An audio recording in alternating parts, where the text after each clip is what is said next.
Now in this lesson, we are going to look at the relationship between SHM and UCM. Let us consider a particle moving in UCM in a circle of radius A.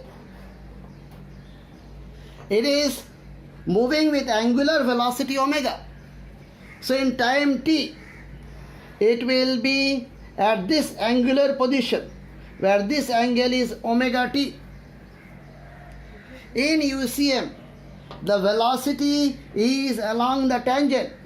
So velocity will be like this, and that velocity is given by r into omega. Here r is a. So here velocity is omega a. In UCM, the acceleration is toward the center, and that is given by omega square r, right?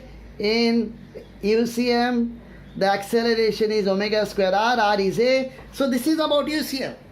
So this particle is moving in UCM with angular velocity omega.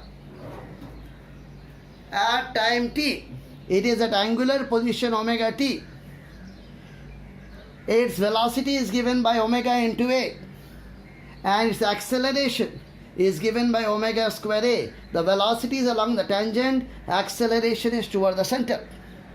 Now, if we project everything on this diameter of this circle, we can take any diameter, but let's take this diameter.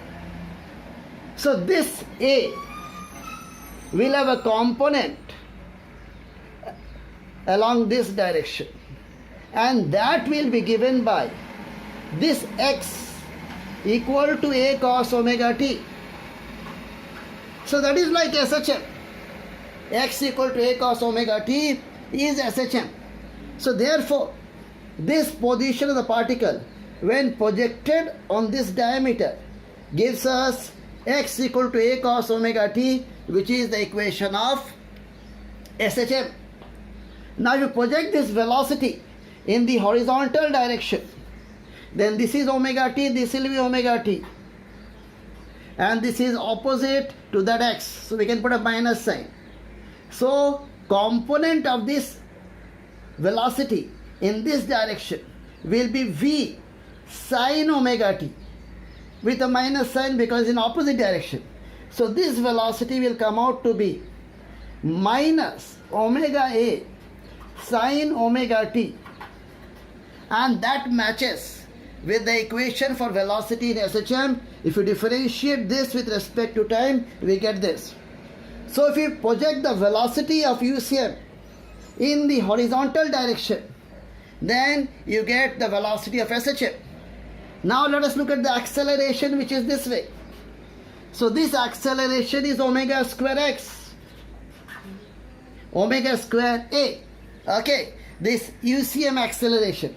The acceleration of UCM is omega square a toward the center.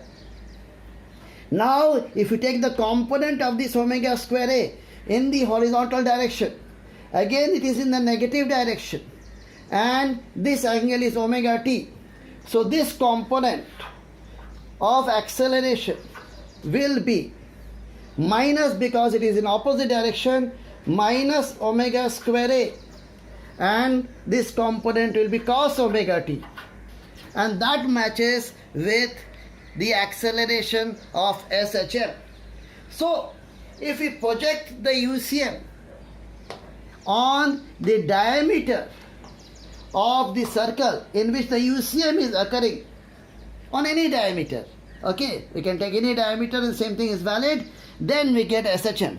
SHM is the projection of UCM on the diameter of a circle in which the latter motion occurs, that means in which the UCM occurs.